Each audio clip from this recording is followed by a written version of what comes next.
আজকে ছোট্ট একটা টেকনিক ইউজ করে দুইটা ইডিয়মস এর অর্থ মনে রাখবো। আজকে একটা ইডিয়মস হচ্ছে স্লিপ অফ দ্য পেন, যেটার অর্থ হচ্ছে লেখায় অসতর্কতা বশত সামান্য ভুল। আর একটা হচ্ছে স্লিপ অফ দ্য টং, যেটার অর্থ হচ্ছে কথায় অসতর্কতা বশত সামান্য ভুল। দেখুন আজকের ইডিয়মসটা আমরা কিভাবে মনে রাখবো। দেখুন, স্লিপ অর্থ হচ্ছে কি পিছলে যাওয়া, আর পেন অর্থ হচ্ছে কি কলম। একদর অর্থ হচ্ছে কি কলম পিছলে যাওয়া। এটা দ্বারা আমরা মনে রাখবো অসতর্কতা বশত সামান্য ভুল, লেখায় অসতর্কতা বশত সামান্য ভুল। আর স্লিপ অর্থ হচ্ছে পিছলে যাওয়া, আর টং অর্থ হচ্ছে কি জবান বা কথা। তো কথা বলার সময় অসতর্কতা বশত সামান্য ভুল, এটা যেভাবে মনে রাখবো। দেখুন, স্লিপ কখন খায় মানুষে? দেখেন, রাস্তা দিয়ে যখন হেঁটে যাচ্ছেন তখন কি করবেন?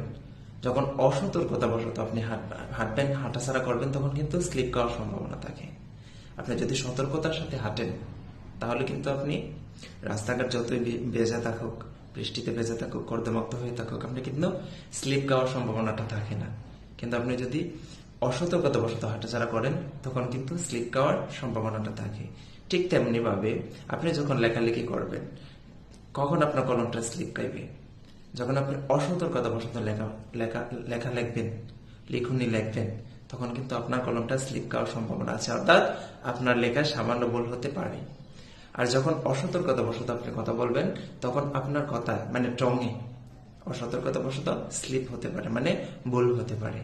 তো সেখান থেকে আমরা মনে রাখবো স্লিপ অফ দ্য পেন অর্থ হচ্ছে কলমের স্লিপ খাওয়া বা কলমের পিছলা খাওয়া, মানে কি অসতর্কতা বশত লেখা সামান্য ভুল। আর স্লিপ অফ দ্য টং অর্থ হচ্ছে অসতর্কতা বশত বলায় সামান্য ভুল, মানে কথার মধ্যে অসতর্কতা বশত সামান্য ভুল। মানে কথার মধ্যে পিছলে যাওয়া মানে কি সামান্য ভুল হওয়া, লেখার মধ্যে কলম পিছলে যাওয়া মানে কি অসতর্কতা বশত সামান্য ভুল হওয়া। সুতরাং